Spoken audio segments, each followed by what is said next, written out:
নিউইয়র্কের টাইম 3টার সময় John F Kennedy এয়ারপোর্টে আসেন। আসার পরে সেখানে থেকে আমরা এইখানে আস্তে আস্তে বেশ আমরা প্রায় 4:45টার দিকে আমরা হোটেলে আসি। এরপরে সাথে সাথেই একটু পরেই ঠিক 5:15 5:20 সময় একটা মিটিং ছিল। আপনি জানেন সের্জিও গোর, ইউএস প্রেসিডেন্ট, ইউএস এর special envoy on south and central Asia, খুবই ইম্পর্টেন্ট কারণ উনি অ্যাট দ্য সেম টাইম ওনাকে ইউএস এর অ্যাম্বাসাডার টু ইন্ডিয়া ডেজিগনেট করা হয়। তো ওনার সাথে একটা মিটিং হয়। মিটিং এর পরপরই উনি চলে গিয়েছিলেন হচ্ছে ইউএনএ আজকে একটা সোশ্যাল বিজনেসের উপরে একটা বড় হাই লেভেল মিটিং ছিল। সেখানে উনি একটা বক্তৃতা প্রদান করেন। সেই বক্তৃতার কপি আমরা তারপরে উনি চলে যান হচ্ছে নিউ ইয়র্কেরই আরেকটা জায়গায়, সেখানে এসডিজি অ্যাওয়ার্ড ওনাকে দেওয়া হয়েছে। এসডিজি অ্যাওয়ার্ড উনি ছাড়াও আরো দুজন পেয়েছেন। উনি পেয়েছেন বাংলাদেশের সাথে তার যে ল্যান্ডলক কান্ট্রি নেপাল, ভুটান, এদের সাথে আমাদের আরো সম্পর্ক কিভাবে বাড়ানো যায় সেগুলো নিয়ে কথাবার্তা হয়েছে। আসিয়ানে আমরা মেম্বারশিপ চাচ্ছি সেটা নিয়ে কথাবার্তা হয়েছে। ইউএস এর সাথে যে আমাদের ট্রেডের যে সম্পর্ক, ইউএস কেয়ার এর সাথে যে আপনারা জানেন কিছুদিন আগে যে ট্রাম্পের খুব কাছের একজন মানুষ, উনি বলেছেন যে এই অনেক বিষয় নিয়ে উনি সরাসরি তার বস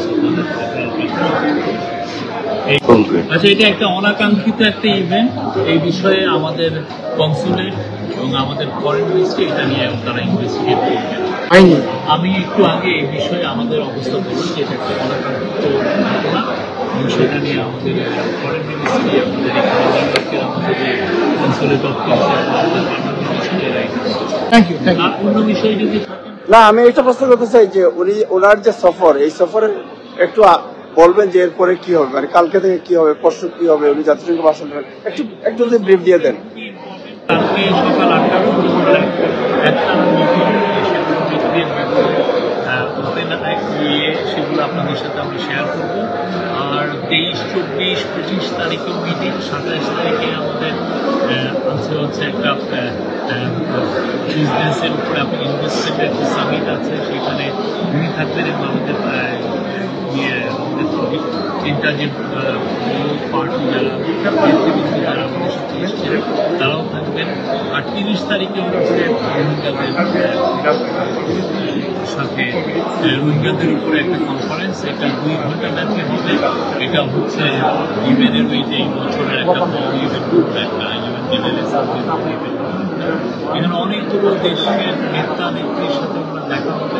তার মধ্যে অলরেডি আমরা জানি যে ইতালি প্রাইম মিনিস্টারের সাথে আমরা একটা মিটিং আছে, ফিনিশ প্রেসিডেন্টের সাথে তার মিটিং আছে, তারপরে UN general secretary, US secretary জেনারেলের সাথে মিটিং আছে, অন্যান্য আরো ইউএন এজেন্সিগুলো, তারপরে অন্যান্য দেশীয় নেতৃবৃন্দ যার যার সাথে মিটিং হয় আমরা পার্টিকুলার